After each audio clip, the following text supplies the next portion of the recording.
Hello, hello. How are Pull you, up, Champ? show, you know what it is. Champ, my Yo, oh my goodness. Amigo in Parksville, Brooklyn. This is absolute blessing.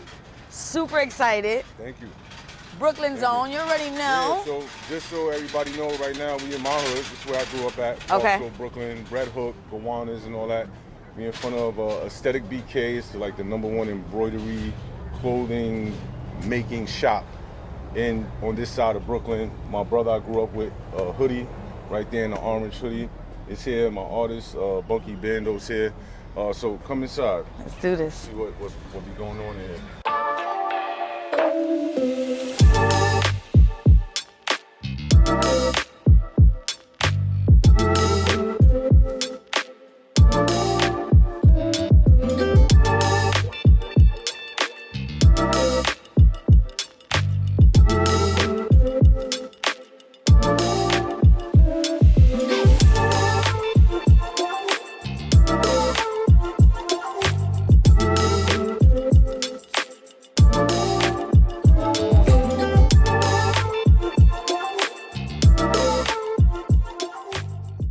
Your girl Jacina Love. We pulled up today. We're in Brooklyn, Park Slope, and we are here with, let's go down the line. We got CEO, we got manager, we got advertiser, we got brand.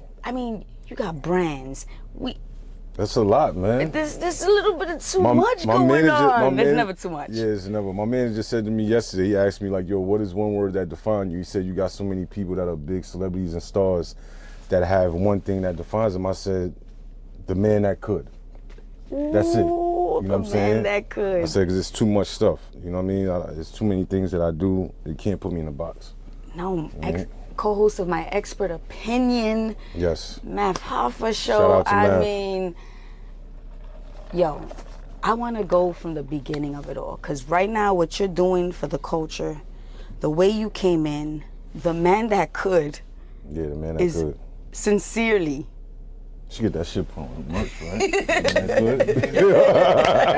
I'm sitting here still letting that process. Right? I'm trying to but that's exactly what this story is. Yeah. I want to know where the love of it all began for you. What age? Oh, that's you easy. Knew. I'm gonna tell you exactly when. I know the exact moment. It's the first time I was on 5th Avenue with my grandmother in Park Slope. We went to go do laundry, and they got a video music box on in there. Mm-hmm. And my introduction to hip hop was like, Slick Rick and Big Daddy Kane and all of them, but visually it was Method Man. Ooh. So I went going to laundromat. Nah, it wasn't even that. It was the METHOD. Yes. Man. So I'm looking at, I'm like, what's that? Yo, this dude look mad cool. He got the visor cap to the side, the Philly blunt in his hat. You know what I mean? The Carhartt vest on, like, and he just rhyming. And then I'm like, yo, and I'm young, so I'm getting, his patterns and stuff like that, because it was almost like ABC-ish. You know what I'm saying? So I was like, I love yo. how you put that. And after that, I started stealing tapes and all that from Sam Goody. I was in Sam Goody, Tower Records, Nobody Beats, the Wiz and all of that, just fucking shoplifting like a motherfucker, just getting tapes and CDs of hip hop music, specifically Wu-Tang. That's where it started, my love for hip hop. Now you talk about grandma, and I feel like it's such a blessing. I was raised by grandma too. Yeah, abuela. There's no love like abuela's love. None. No cooking like abuela's cooking. That's a fact. You talk about, I watched you in interviews talk about how loved you were. Mm-hmm. How if something happened, she was there the minute it happened. Yeah, enabling. But at the same time, you talk about enabling. Mm-hmm. And you talk about where that kind of led you. Yeah. So I want to talk about that because as a mother, as parents, as minorities, we always feel like we worry about our kids feeling alone. Yeah. We worry about working too much. We worry about not having the father home, we worry about these things. Yeah, it's a lot of anxiety. So I want you to give us a little breakdown on the enabling and just that balance that, it did amazing for you, because Yeah, after the fact. that love Way is after why the fact, you yeah. why you're the man that could, right? Yeah, that's true. That's true. But at too. the same time, it led you to places where you were like, shit, I was kind of dumb because I had so much love. Right. Let's talk about that. So, like growing up, the way I grew up, I was spoiled. Like I said before, you know, you don't realize things until it's like retrospect, till That's it's right. years and years later, and you realize where a lot of the problems lie and why you become the person you become. But you know, being filled with love, like I had my grandmother, my aunt, my mom's here and there. She was in and out. You know, she was on drugs, so she would disappear, come back, whatever the case may be, and but my aunts and, you know, my sisters and stuff like that made sure I was good. They like the ones that made me tough.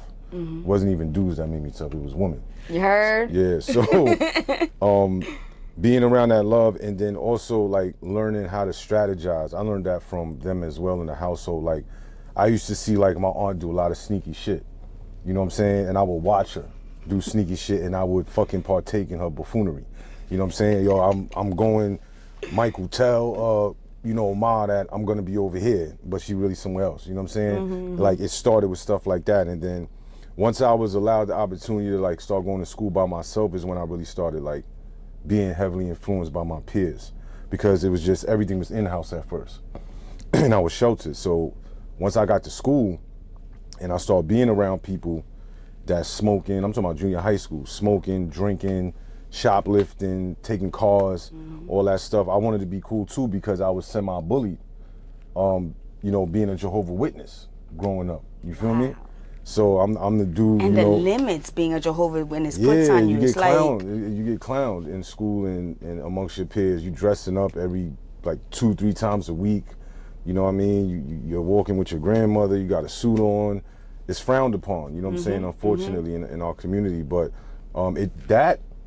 doing that is what like educated me, right? Like I don't believe in their teachings, but I learned a lot as far as reading, literature, punctuality, discipline grammar, behind it. discipline, doing what do you call it? Like speeches, like Yeah, when you're on stage and you're talking and stuff like that. I learned all that stuff because we had to do talks and we had to sit there and write talks out and memorize it. I'm talking about this at a young age.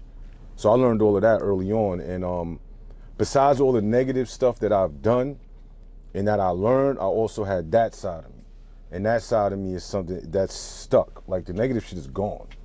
It's gone now. But that positive stuff stuck with me, and I just use it to strategize and connect with people, network, establish solid relationships, show people my value, and show them how like we can progress as one in contrast to separately. wow. But as far as kids are concerned, what the advice I would give parents, I'm not a dad, and I'm never going to be a dad. But the parents, the I'm gonna advice switch I that would up give because them, right now you a dad to many. yeah, Right now the in that position you're sense, playing, you're a figure. You're I'm a that guider. figure I'm a to guider. many. I get that. But as far as kids are concerned, what I would say is like try to strike a balance. Right? Try to have a hand of discipline with kids, but also give them the freedom to be creative. Right? That was the one thing I was limited on, was creativity. Like I wanted to do music. I wanted to learn piano. I wanted to sing. I wanted to act. I had this grand imagination, and a lot of it was limited or suppressed by, you know, the religious beliefs. And I had to go learn it on my own once I, you know, went to prison. But I would say don't limit a child's creativity and their freedom to be who they want to be, because that'll make them rebel. Wow. Yeah. All right, now we get into you getting a little older, right? And the prison thing is happening. But you, sir, although whatever you went through in prison, when I talk about abuse, because I heard those stories. I got beat the fuck up a few times. And we're going to talk, I want to ask a specific question with that, but I don't want to get into that just yet. You're in jail, you start a whole business. Well, I didn't start it on my own. I don't never Okay, want to take so let's like, talk about that. The whole credit for that. No, I was just someone who had ideas and creativity and organization, and I knew how it should be put together from the side that I was sitting on, right? But it's really my brother, Mr. Gyro, out in Los Angeles. he's the one who actually put it together. Like, because something as big as this is can't be put together by somebody sitting in prison. He's the one that sacrificed time, energy, money. Like, Talk about YKTV. YKTV magazine, yes, the biggest magazine in the prison system. Go get yours. At YKTVmagazine.com. So he's the one that should get the kudos for building the business. I'm just a hand of it, right? That's why I'm the director of marketing and advertising, and I'm a co-founder. You know what I mean? But yeah, I just want to clear that up. But to have that seat, to be a co-founder who's sitting in jail, Yeah. that to me, that's so enlightening. Yeah, it's about the power of manifestation. And what helped you stay in that momentum? What helped you stay in that momentum? I mean, getting beat the fuck up in jail, going through what you were going through, and still having the mentality to want to help somebody who has total freedom, and you're just two total different situations. Well, I mean, for me, the thing I learned was compassion. I always had compassion, so it's like I could go through some crazy shit, right? Like getting beat up by the police or whatever the case may be, or my peers, however it goes, and I won't look at my peers who are like the peers that beat me up in a different light, in the same light as them. I'll still treat them like everything is good, everything is all good. The people that did what they did to me, of course I cut them off. I'm not fucking with them no more. But I don't let that judge how I deal with people moving further. Like one situation. And I've always been a compassionate person, and a lot of times that shit shoots me in my ass. Pause. Because people take it, you know what I'm saying? 'Cause that was a real pause. Yeah, that was a super even for pause. me, like sometimes Yeah, I I'm ain't like, trying yeah, just keep talking. But that one, all right, Yeah, we're gonna pause. Yeah, I don't like carrying luggage, like from past trauma onto new relationships. I don't like doing that because I don't want nobody doing that to me. I don't want nobody to look at me and be like, oh, that nigga's an ex-convict. You know what I'm saying? He did mad time in prison. He a recidivist. He like the rest of these niggas, and that suppresses my opportunity. I don't want to. Me being in a position of power, I'm not gonna do that to nobody else. You know what I'm saying? If there's a way I can help, if there's things I can do, I'm gonna do it. But what kept me focused for the most part was, as I've said in past interviews, is like my education was the power of getting my degree while in prison, because that's something I never thought about on my other state bids, and I kept going in and out. And I was like, yo, I got to do something different. And when I decided to embark on it, it just opened my mind. It was like eureka, yo. I'm not even gonna lie to you, it was like eureka, because I started seeing things so differently that I couldn't even have the same conversations with some of my peers no more. It's like they come to me and they talking this regular shit in the yard. I'm like, bro, what are you talking about? Like, I'm trying to build something over here. You talking about going to get some deuce. Like, I ain't on that type of time. That's K2 for those that don't know. But I'm not on that type of time no more. You know what I'm saying? Like, I'm evolving. And then I wanted to change the image of myself to the people I hurt, right? Like my victims from my crimes. Wow. You understand what I'm saying? Like I have a long list of victims from the crimes I committed. I was a burglar. That was my crime. In and out of prison, and a thief. I was just a thief. So I wanted to change that narrative, especially going back in front of the parole board and stuff like that. And knowing me going in front of them, they're not gonna believe that I changed. They're like, this is the fourth time this motherfucker been in here. What is he done differently? And he's a grown man now. Like he's in his 30s. He's done. He's gonna be the same person all the time. But they let me go. You know? And what do you say to the man who's in there who feels that? Because to feel that pressure, to feel that people are looking at you like you can't be no better, you're not gonna do better, we're gonna see you here again. A system that's created to keep us in that realm of coming back. It's almost like they orchestrate it for you. No, and I agree with you to a certain extent, but I have to negate that because look at me, right? That's right. You got to think about the people That's who could, right? That said to themselves, I'm going to change. Like, I'm tired of people creating this narrative about me. I'm going to tell my own story. I'm going to be the person I see in my mind is I'm gonna reflect that on the outside, and hopefully that resonates to the people around me. And a lot of the successful people that you see coming out of the positions that I came from, that have done that, they never went back. They never looked back. And I actually use how other people define me in that negative space as fuel for my fire. It's not an easy process. It don't happen overnight. Like, I didn't get it to my late 30s. You know what I'm saying? So I understand the struggle that young brothers and sisters is going through and stuff, but at any fucking moment you can snap your finger and change it. You can change it, like, at any moment because you have the power of choice. It's plain and simple, but I understand it's not easy. But if you want people to look at you differently and you want to have a different way of going about things, you have to change how people perceive you. You got to do that within yourself, and it's doable. We see examples all the time of that. Wow. Yeah. I love to hear it. Yeah. You learned to beatbox in jail? Oh man, nah, that's crazy. You brought that up. You remember that shit? That should be wild.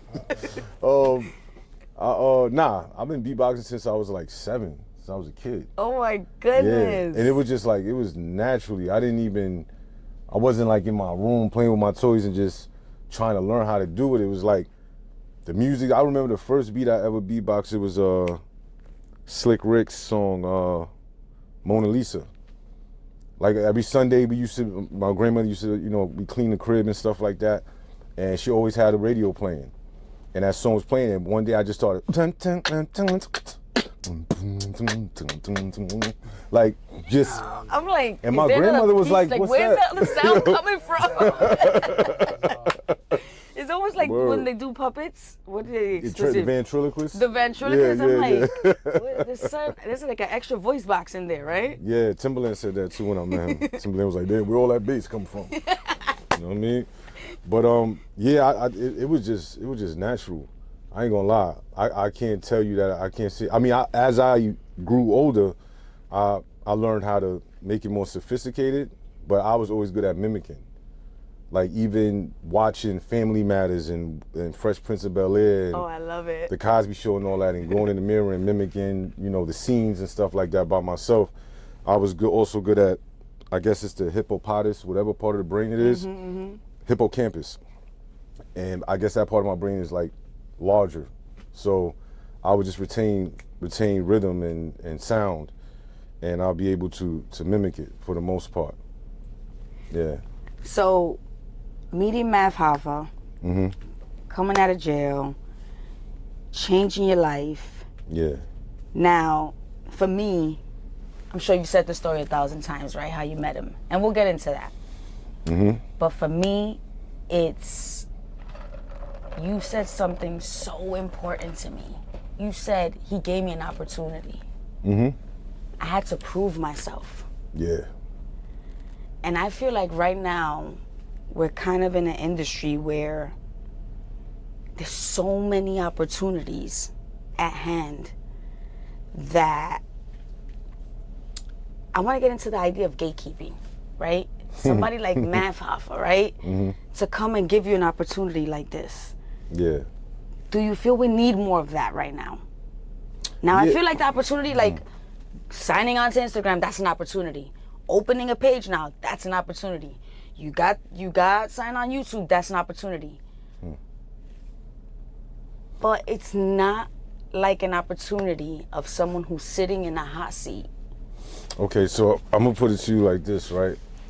I'm not gonna say always, but as of the last 10 years, I've been a believer of creating your own opportunity, right? You create your own opportunity by the road you pave for yourself. When I came home from prison, I paved a certain road, and I had a mindset that, I'm going to get lit. I'm not gonna get lit as a rapper, but I'm gonna get lit in the music industry in some form or fashion.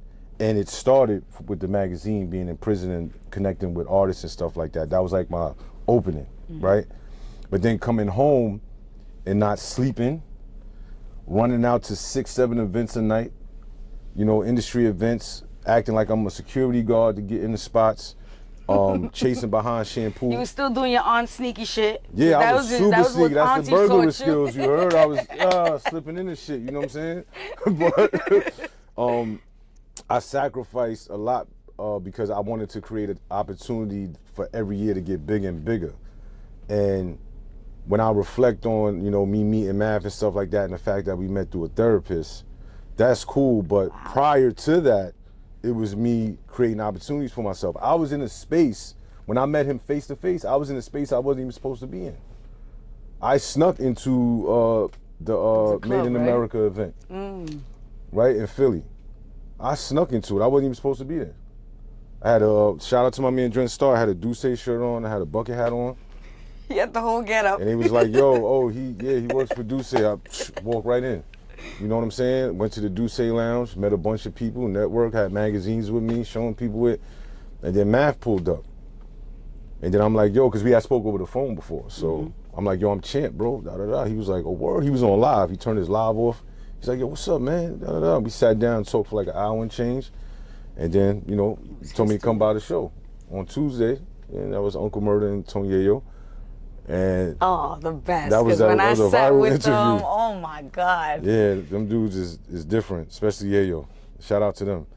But what started happening is that as every episode commenced, I knew a lot of the people that were coming to sit in the chair. So I knew Murder, I knew Yayo, I knew Crooked Eye, I knew Joel Ortiz, I knew Albie Al, I knew Smith and Wesson. You know what I'm saying? So it became a thing. It was like, yo, shit, what up? What you doing here, bro? Da da da. But that's because prior to that, I was running around everywhere. Yep, you did the work. You know what I mean? I don't sit down. And I still have, I'm gonna have that mindset till I'm 60. Even when I'm big and I'm a multi-millionaire, whatever, and I got all kind of businesses and shit going on, Even you I'm saying still I gonna had go to outside. prove, even you sitting in interviews and saying I had to prove myself, those words are so key, I feel. They're so vulnerable. Yeah. And a lot of people, not to cut you off, a lot of people have the ego issues. Yes. You know what I'm saying? Like, again, me going into Math space, like, I didn't mind cleaning the shop. I grabbed, because I noticed a lot of missing shit, and that's what, like, part of why, a key into why the magazine propelled the way it propelled, because I seen a void in the market. I'm always good at seeing what's missing. And I sat in that barbershop and I was like, there was a transition that happened, in which I'm not gonna speak on because I wasn't there for all of that nonsense. But there was a transition that happened, and I was like, okay, I see this shit needs to be swept. The garbage needs to be changed. Ain't nobody pouring nobody drinks. Everybody kind of got to try to kind of figure it out. You know what I'm saying? It wasn't like a huge amount of organization, and I don't put that on Math or anybody there. It's just that there was things happening that shifted the energy there. And you know like you said, there was something missing. That person to come in and say, these things matter. Yeah, it's not even Because saying it. sometimes I some just people did don't it. even see that. Yeah, I just did it. Like I talk to Chastity all the time. Shout out to Chastity. Yeah, shout out to Chastity, it's my little sister. And she said, you came in there like you belong there. I came in there with a camera. But that's, honestly, You know what I'm that's saying? what it sounds to me anywhere. Like you're talking about, oh, I walk into places and I acted like the bouncer. No, that energy of just you saying you belong, Yeah. that manifestation, you have like... Muy importante. Yes, bien importante. Yep, that's a fact. What intrigues you about interviewing? Because I mean, you're sitting with the current, you're sitting with the legends, you're sitting with... What is it about interviewing that you love? What is it about the conversational pieces? I always loved interviewing people, but you know, an interview is just asking people questions. Like if you like to learn, then you're naturally interviewing people, right? So I always been inquisitive. So to be in a space, I mean, prior to Math and me coming home, I was interviewing people in prison. And then And that's crazy too, because I mean, yeah, they're saying, all right, Champ is gonna call you from prison. They're like, what? What kind of interview is this? You got somebody calling me from prison? They jacked it though. Amazing. Shout out to Casanova 2 times and all of them. Uncle Murder, Benny the Butcher. Yo. They was like, yeah, because their people's inside is calling them out there, and they like, yo, y'all gotta fuck with this. You feel me? It was all marketing, but what intrigues me about interviewing is getting to know somebody on a level that you didn't know them before. The one thing that's disappointing to me is meeting your heroes and them not being who you think they are. There's mad people I met and I'll be like, oh, you's a bird. How the fuck you get rich, nigga? You's a bird, bro. You's a clown. I did this. Word. It's sad. I was in Atlanta and I met somebody that I highly look up to. That's a big name in the industry. And I'm not gonna mention his name, you know, but someone of notoriety introduced me to him. And that person is my guy. And I said, what's up to him? He pulled me in. He was like, yo, what's up? Looking down at me. I'm like, yo, what's good, man? How you doing? I hold my composure. You know what I'm saying? I done been shot at, stabbed. Whatever's gonna happen is gonna happen. But I'm like, yo, what's up, man? Listen, yo, respect, salute. Yo, you doing your thing. Really appreciate what you've done and what you're doing for the culture, man. We would love to have you or your artists on the show. Boom, boom, boom. He like, I know who you is. My people will reach out to you. And I'm like, all right, cool. I caught it quickly. I'm like, all right, cool. But then I'm looking and I'm like, yo, why is this nigga surrounding me like that? I'm like, what the fuck? I ain't come here. I ain't come over here with no negative energy. You know what I'm saying? But I guess that's the type of time they on. You know what I'm saying? And he sounded pressed. Like, even like, I know who you, like, and we in a club, we in a loud ass you club. are. Like, all right. Yeah, he's like, my people get in touch with your people. I know who you are. I'm like, all right, cool. All right, bro. And I kept it moving. But then even some interviews, you know what I mean? Like, an interview that disappointed the shit out of me was Lil C's. I love Lil C's. I love Lil C's. He's a great guy, but he got too drunk. Oh, wow, okay. He got fucking smacked. We clown him about that shit to this day, but we love him. That's our brother. We love him to death. He got to come back. Well, shouts to him because he gave me a good one. So you're gonna have to but he was sober, send right? people to mine. He wasn't drinking Tito's, right? He was exactly. sober. His fucking peoples was fucking loading him up with Tito's, man. Big cups like this. Yeah, here, C's. But he's a good dude, so he's exempt from what I'm talking about. But there's some other people that I was just like, yeah, it's all about you. You don't really give a fuck about nobody else. Yeah. So now, and if you see me like this in the interview and I'm like this, and I ain't really saying nothing, that's why. Because I'm not jacking that motherfucker. No, we know. So, with you saying that, I want to know right now, right?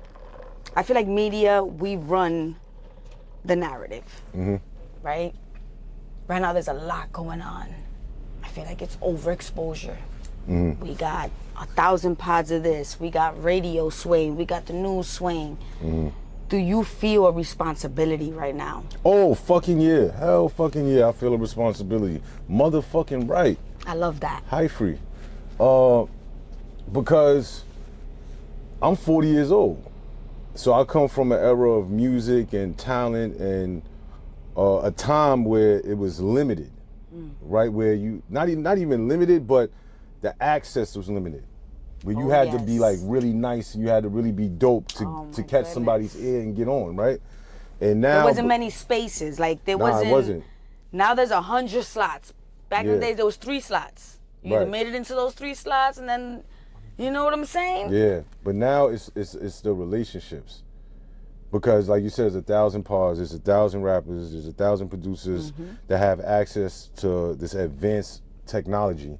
And it's a numbers game. Like the labels look at the numbers and stuff like that. They'll take somebody that went viral on TikTok off a 10-second fucking clip and give them a $2 million deal, but they ain't got a fucking album. They have no growth and development. They never had an A&R before. They don't know what artist development is. All these elements that created the legends that we know. That's right. Right, the Jay-Z's, the J. Cole's, the Kendrick Lamar's. The longevity of that kind of music. The timeless music. music. Let's be real. Yeah. So I super feel responsibility. That's why I fuck with my brother Bunky Bando. You know what I'm saying? Shouts to Bunky. Yeah, he's a fully developed artist. You know what I'm saying? He has the look, he has the lyrics, he's wise, he has an energy, he knows how to create hit records, so forth and so on. All those different elements it takes to be a star artist and stand out from everybody else in the versatility. You know what I mean? So I do feel a responsibility, and I'm going to keep, as my brother Mecca from the show, shout out to him because he's always in my ear about shit. He's an A&R, a real A&R. So I learned so much from him as well. And he gives me so much game about like, yo, if you're going to work with an artist, tell them just to be their authentic self. You know what I'm saying? If they already molded a certain way, you're just helping to refine them and make them better. That's it. But don't try to stunt their creativity, because if you look at all the greats, none of the people that helped them get in the game stunted their creativity. The Lil Waynes, the Drakes, the Nickies, all of them. And your album needs to sound like a movie. Yes. Your album needs to sound like a Oh movie. my goodness, take us back to that. Yeah, Life After Death. Even like, you know, Good Kid, Mad City. Oh man. J. Cole's Born Sinner. The Game documentary. Death Certificate by Ice Cube. Doggy Style. Chronic 2001. Fucking damn near every Jay-Z album. Like, you listen to it and it takes you on a journey without you having to see any visuals. That's right. Like, you gotta remember, like, the classic albums, we like didn't have a video for every song because we just vibed with it. We felt that shit. When Kendrick fucking had the skits of them doing a drive-by on somebody, and then the nigga brother got shot that was the driver, you felt that shit without having to see it. Without having to see it, that's right. You know what I'm saying? So I think that artists these days need to make your albums sound like movies. If you make it sound like a movie sonically, it will be timeless. I'm fucking telling you. Listen to Life After Death, yo. That's your template. Yo. Yeah. I love what we talking about here. Yeah. I'm loving it. Now we're getting into mental health. Yeah. And I am super, super, super excited about this event coming up for you. Oh, yeah. It's my first one. For what you've been through. Mm-hmm. For how far you've came. We're gonna get into that being that figure. Taking that responsibility. Mm-hmm. How much it's needed right now. And I feel like back in the days, we didn't see how everybody grew up. We weren't seeing how there wasn't access to your type of living. So whether I was going through abuse, whether I was going through poverty, it was a different type of,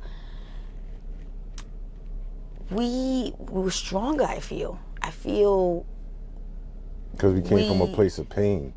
But we all had this, it was all the same feelings. Yes. No matter like where you grew up or whatever, if you grew up in poverty, which is the theme, in the hood or whatever, it was the same type of emotions, right? It was, you were poor. Yep. And a lot of times when you was poor, you was happier. Oh my right? goodness. There was more community based, right? Like, you know, Miss Roberts next door beat your ass if your moms ain't home. I had so many of those ladies that now I love them. But back in the days, I used to curse them out. Like, oh, here comes Lucy down the block. Yep. She's gonna get me. It took a village, but the feelings of you know, of anxiety, of stress, of trauma in general, of the things you're seeing, the violence, you know, the drug use, all of these different elements. All these different elements is the same thing in every hood, no matter where you go. Yep. And I think now it's gotten like worse. It's gotten way worse because I don't want to go like too deep into this shit, but like on some public health issue type shit, it's gotten worse because of access. There's more access to shit. Yes, that's right? what I was trying to get to. Yeah, we have more access to guns. We have more access to sex, like everything. Right? Drugs, it's just all the of these. tap of a button now. Yeah.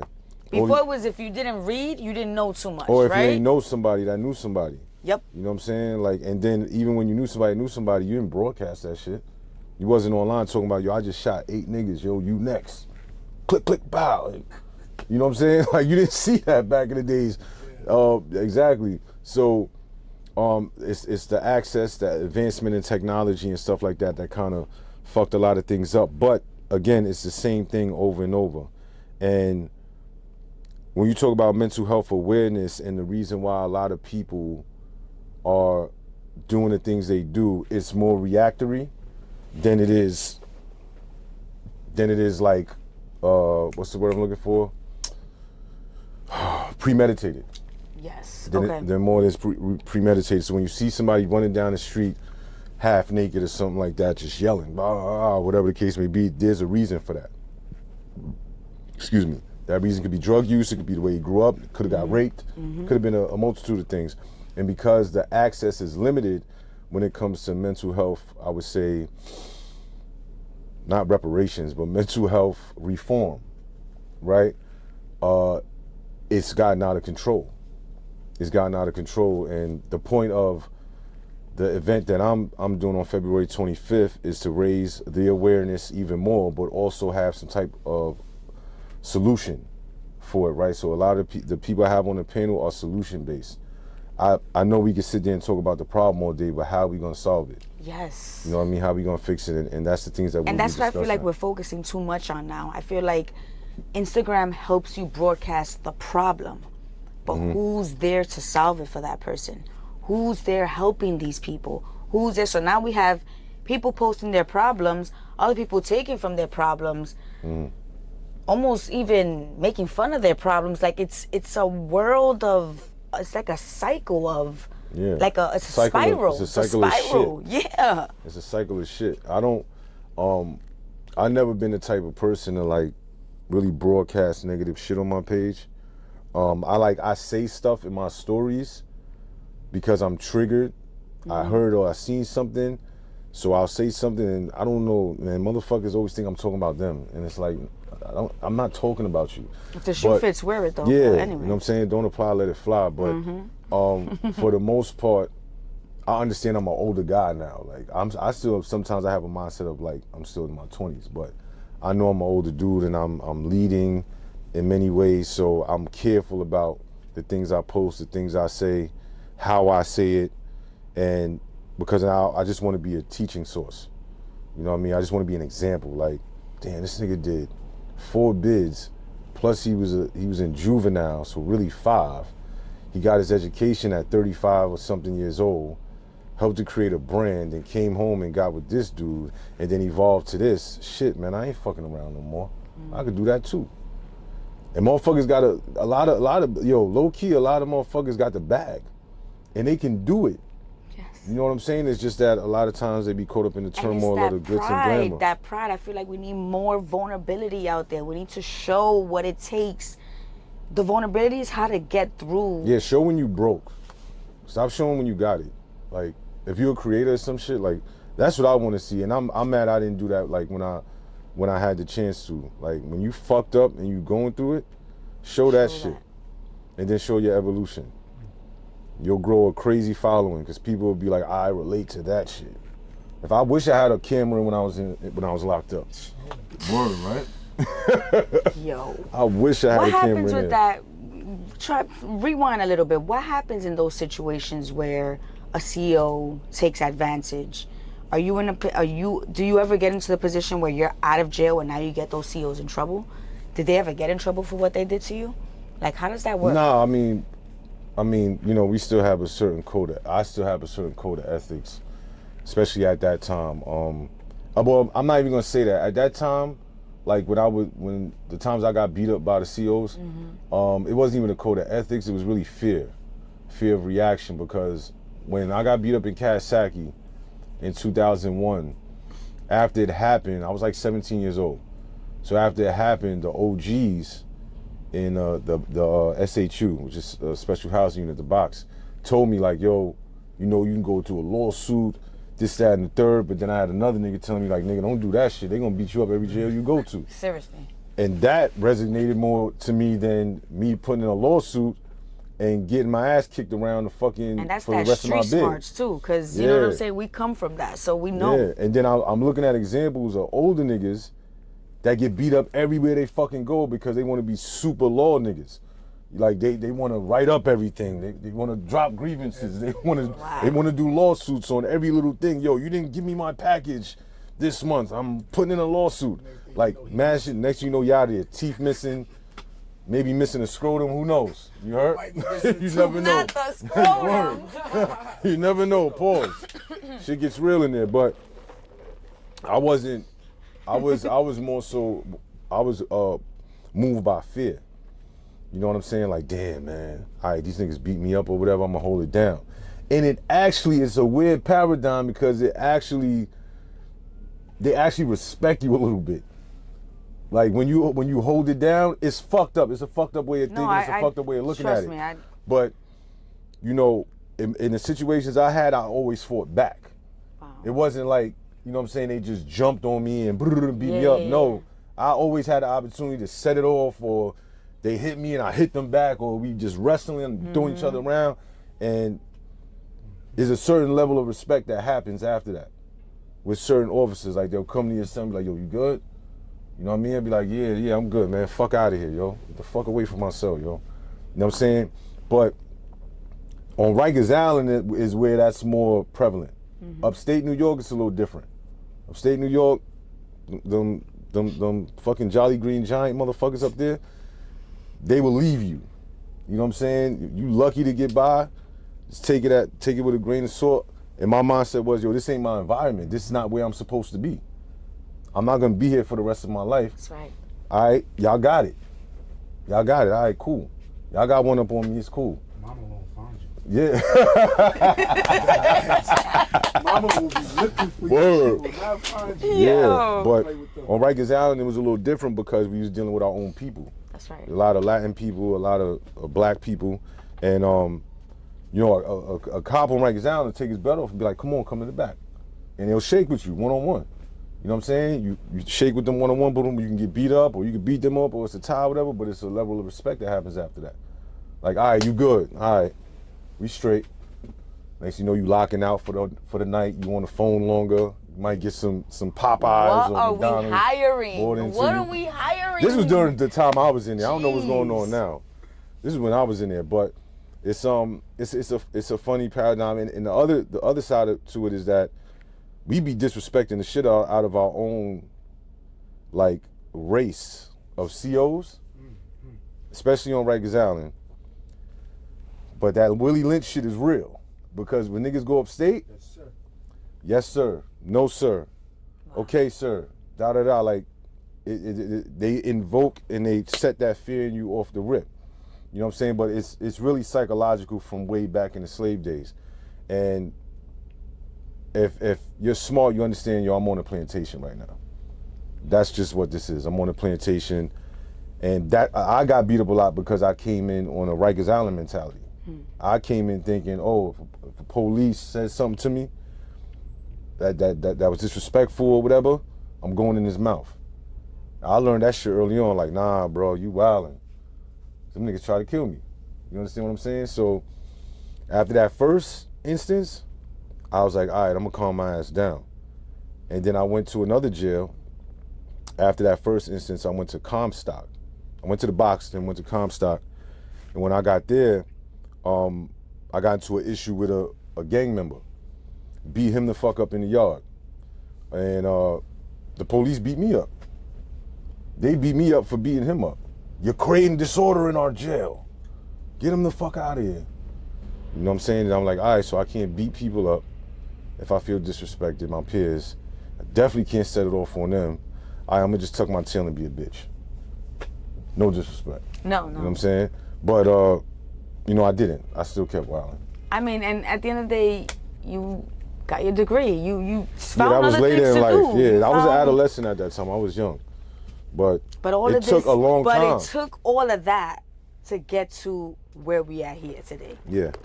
Because if it wasn't for those experiences, if it wasn't for those teachings, if it wasn't for you taking the fact, I mean, I know this is retrospect, right? I know that you're looking back right now and you're able to put everything into a whole, like you're able to analyze everything. Right. But the fact that, Champ, the fact that you could look back and literally take a teaching, whether it was from adolescence, whether it was from the last time you were in there, whether you took a teaching from every single time.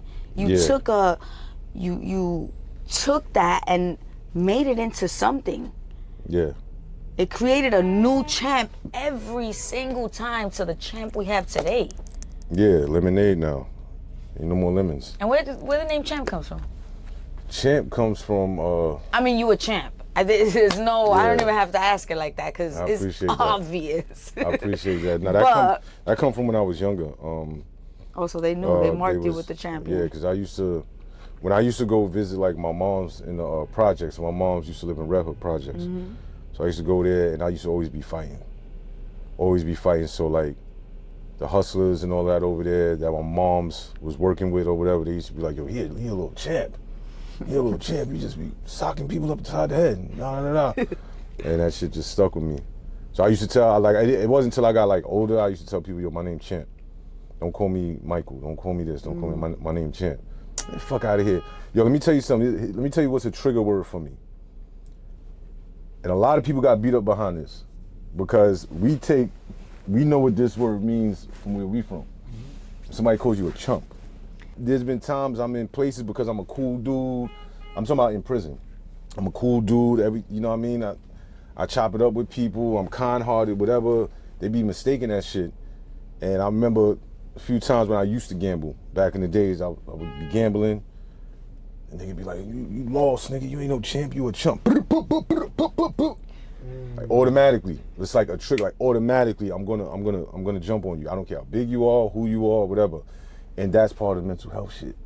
You know what I'm saying? I'm not trying to glorify that negative shit, but there's like, I have trigger words that I'm still to this day working on. Like if somebody turns their back on me when I'm talking to them, like literally we talking and I'm trying to be cool and calm and you're aggressive and you just turn and walk away, I'm gonna jump on you. And it's fucked up, right? Those are triggered because I see my pops do it to my moms. I seen my pops do it to me. I see my moms do it to me. I see my grandmother do it to my moms, and I seen how it made them feel and how it made me feel. So now as I got older, and somebody does it to me, I'm like, nah, this is the only way to handle it. You'll never turn your back on me again. But I'm conscious and I'm aware of it. You know what I mean? So fortunately, I haven't been in that type of situation since I've been home. You know what I'm saying? What's crazy is I love that you mentioned that because I feel like when we talk about mental health, right, and we talk about getting the help and we talk about getting the therapy and we talk about healing, people think you're not triggered. People think, oh, they think you're perfect. healed. Like you're just you're supposed to be. And it's about how you learn to deal with these triggers. So you're growing every time. Every time somebody turns their back on you and you don't react, wow, that's a new piece of healing I just did for myself. Yeah. And this is constant. Mental health is something we have to work on constantly. Yeah.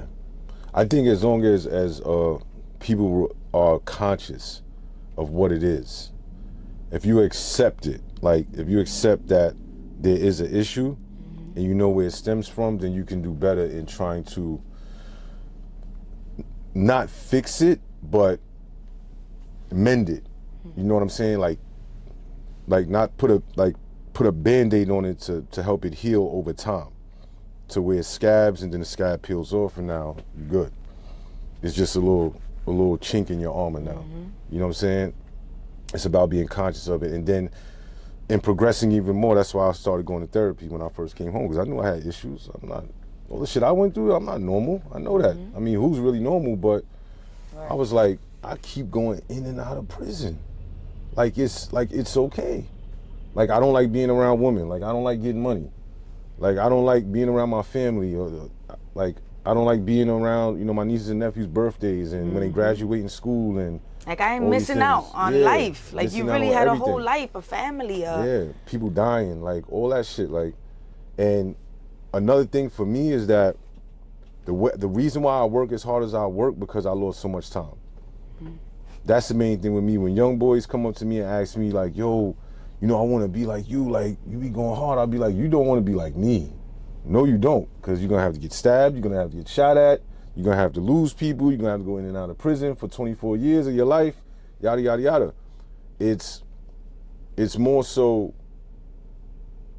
you being you, understanding who you are, what is it you're passionate about, and then taking it and running with it and sticking to that shit till the wheels fall off. Don't digress. I don't believe in that whole, you got to believe in multiple things, and if something, if you throw it to the wall and it sticks, then you stick with it. Nah, whatever when you feel that shit, you get goosebumps.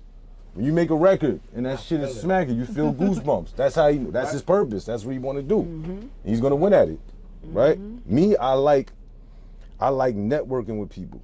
I like making shit happen. That's my thing. I just want to make shit happen because it makes me feel good.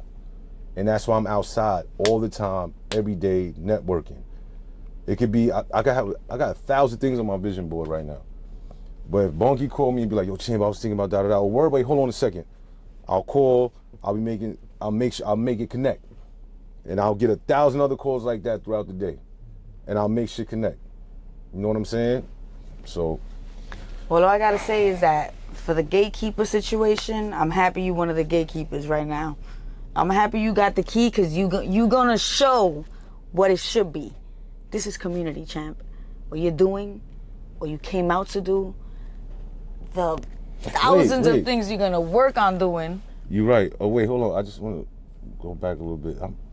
I don't think I'm a gatekeeper. No, so I said you were like a new type of gatekeeper. A new type. Okay, I'm sorry. Let's clear that. Okay. Let's definitely clear that because I agree too. Yeah. That's why I asked that question about gatekeeping, because to me it's like, when are those that have been in that seat gonna get up and say, I'm tired of sitting here, somebody else gotta come here, let me take the next step, let me go to the next thing.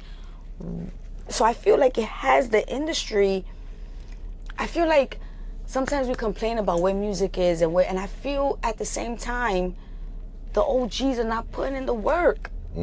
Let's teach, let's be out there more with the kids, let's morph the music. Let's say, yo, let me get that drill song, come over here, over here, let me show, let me throw a little boom boom boom boom boom boom boom and see if you like this, how it sounds like this. Now wait, and let's clean up the vocabulary a little bit. Let's say this, I know what you mean by that, but I feel there's not enough of that.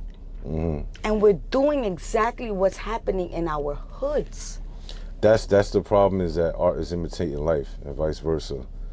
Instead of it being a thing where it's like, so we're missing out. Yeah, let me tell you something. But listen, no, but look, but there's a deeper reason for that. The deeper reason is that there's policies and things in law put in place that keep men, specifically Latino, black men, out of the community. That is a fact, right? So the policies are, you know, the woman can't have a man in the house if she's on welfare. Think about that one thing right there, how that just fucking breaks down the whole family structure in the hood, right? Compared to how it was back in the days, right? You don't have a man in the house, the woman has to depend on welfare, the child has to depend on welfare, and now this man is either locked up or in prison because you have all these different fucking elements in our neighborhoods, the liquor, the guns, the drugs or whatever, and we feel like we need to go and indulge in that to take care of them. And next thing you know, we're gone, we're exited out all the way. Then we come home from prison and what happens? The roles switch. Now I gotta depend on my woman to get up. Right? Everybody, I mean, every man doesn't think the same way, but some men are super dependent upon women for them to excel. And it shouldn't be like that because it wasn't like that back in the days. Our grandfathers and great-grandfathers, they worked their ass off and took care of everybody. Here, Lucille, take this check. I took what I need, that's for the house. Right? And those men, because of policy and things like that, have been pushed out over the decades. So that's one of the reasons. It's not just all, you know, on you as an individual. There's elements outside of you that push you in that direction. Definitely. Yeah. You need to do a tour going to high schools, please. I'm a high school teacher. Oh yeah, no, I got also check it. I do. Let's talk about it. Let's talk about that. I just got my vendor's license with DOE. Ooh. Yeah, so I start. Well, hello. I gotta go into Come to my school first. Yeah, just tell me. We're right here on Pennsylvania Avenue. Oh, in the east. Yep. All right, yeah, that's what's up. Yeah, I gotta go to PS2 328, and then there's another school in Coney Island I gotta do too.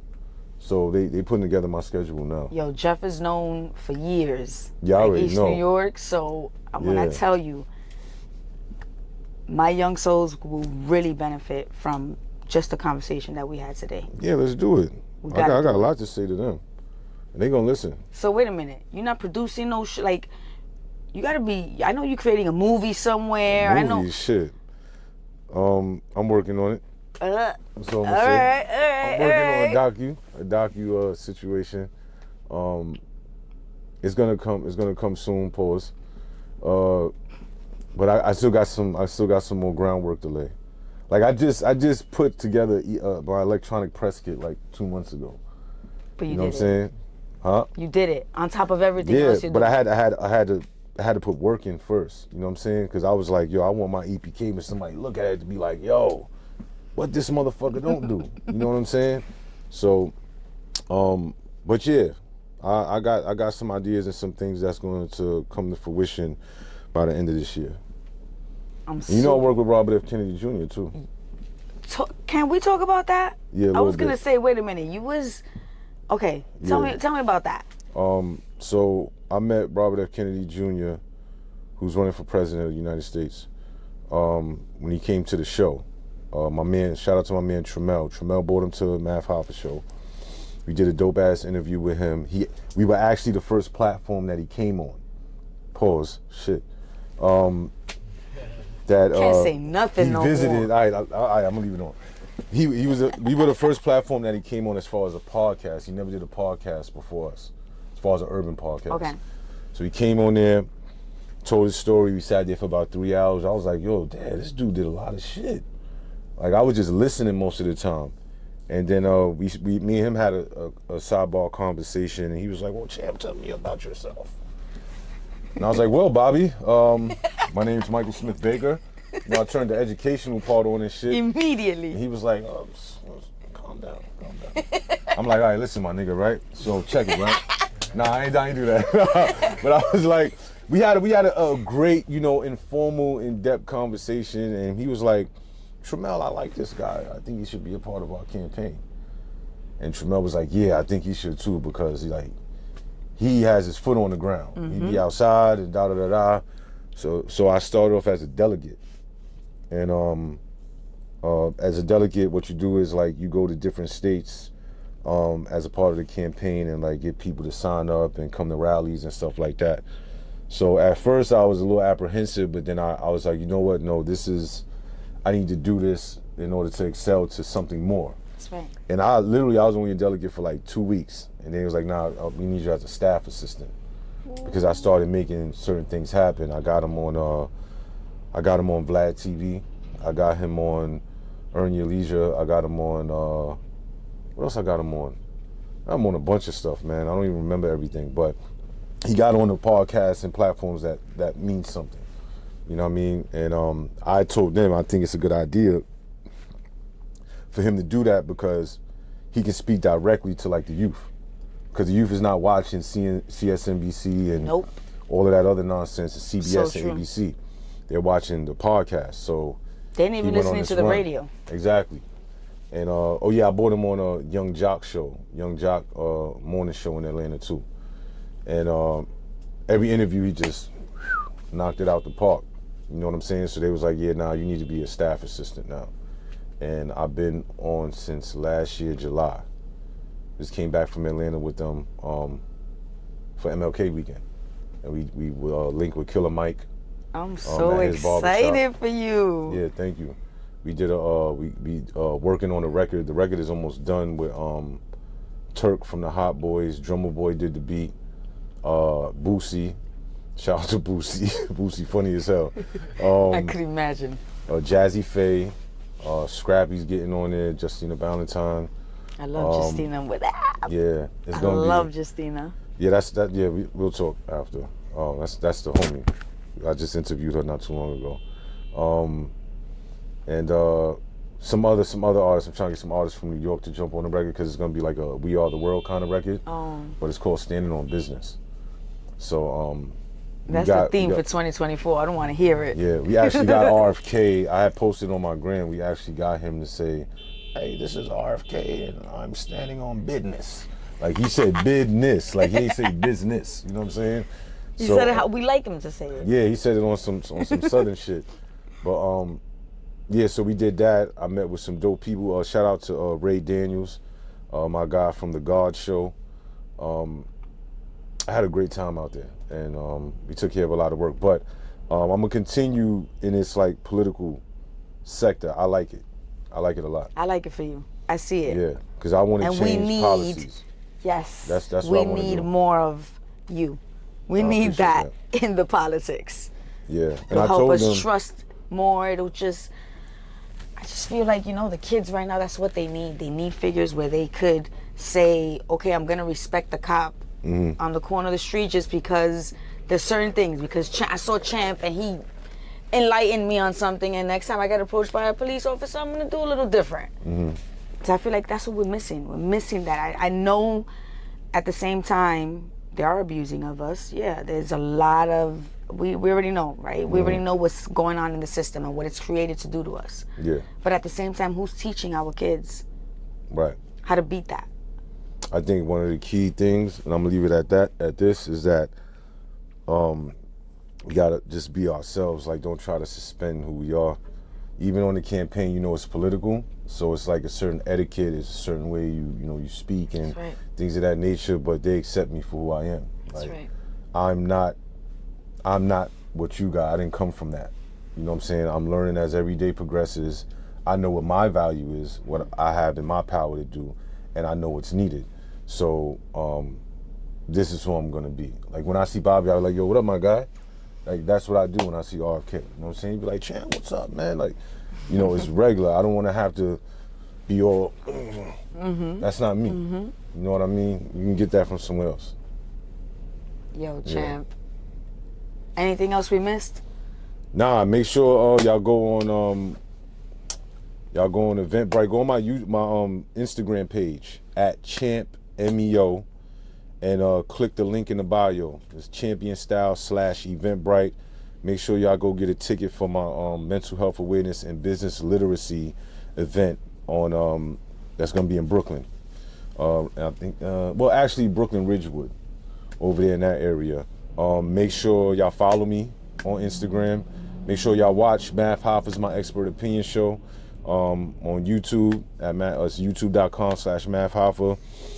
Make sure you tap in with my brose right here, Bunky Bando, okay, on Instagram at BunkyBando_X. All right, new music, just did block work, got on the radar. We working. We got everything coming up, new videos, all of that. So just tap in with us, man. I appreciate you. Shout out to the Pull Up Show. Man. Shout out to this group, my brother Don. Yeah, shit like that. We thank you, thank you, thank you. No problem, thank you. Such a pleasure, man. You're ready. Everybody.